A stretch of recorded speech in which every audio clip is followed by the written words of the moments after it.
ભાવનગર મહાનગરપાલિકા solid waste વિભાગ mobile court દ્વારા શહેરના જુદા જુદા વિસ્તારોમાં ચેકિંગ હાથ ધરવામાં આવ્યું હતું, જેમાં એમજી રોડ સહિતના વિસ્તારોમાં મોબાઈલ વાન કોર્ટ દ્વારા ચેકિંગ હાથ ધરી અને પ્રતિબંધિત પ્લાસ્ટિકનું વેચાણ કરતા અને ઉપયોગ કરતા વેપારીઓ ત્યાં ચેકિંગ કરી દંડનીય કાર્યવાહી ધરાઈ હતી.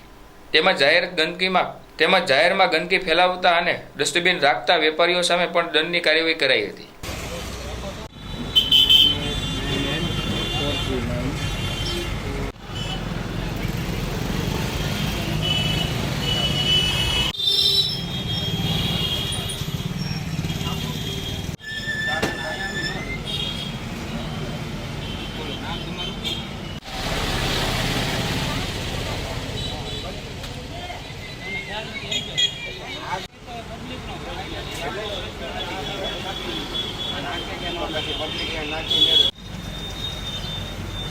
હું ફ્રેશ વાળા આવી ગયો ગરીબમાં.